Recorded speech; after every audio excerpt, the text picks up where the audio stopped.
In our chemistry class, we're interested in discerning whether or not something that happens is a physical change or a chemical change. Now, a chemical change is what happens as a result of some sort of chemical reaction. Atoms collide to combine to form new compounds. The atoms in a compound rearrange. Sometimes you get an abstraction or subtraction of atoms from some sort of compound. That is what happens in a chemical change. You get a rearrangement of atoms. In a physical change, however, the chemical composition of the atom, element, or compound remains constant.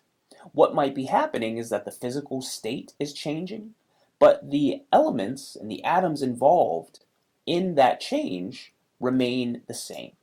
So for example, if you consider freezing water, that's an H2O molecule. I'm sure many of you have heard of H2O, which is water. And the chemical composition of water looks like this, with oxygen in the center, with a covalent bond to two hydrogen atoms. That's H2O.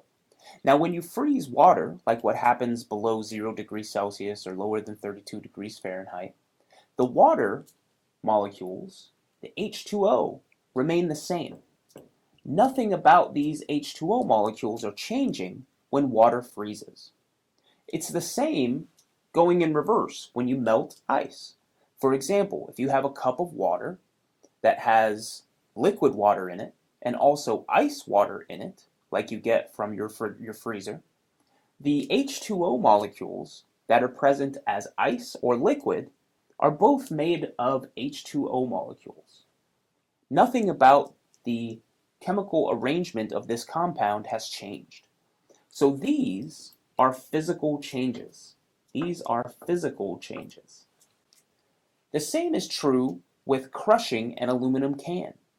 When you crush an aluminum can, like if you're going to recycle it, for example, all that you're doing is compacting the aluminum atoms in that aluminum can. However, that aluminum is not combining with any other atoms. Nothing is being taken away.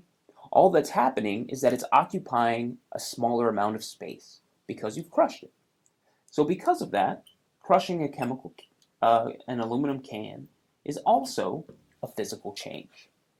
Now when you rust, for example, a nail, rusting nail, what's happening is that nail, which is largely made up of iron atoms, is combining with oxygen to create an entirely new chemical compound. In fact, it oftentimes creates FeO2, or iron 4 oxide.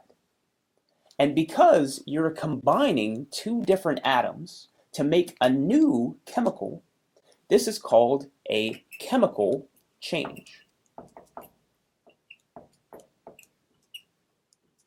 Now, your ability to discern whether or not physical changes or chemical changes are taking place is going to be integral to your success in this course.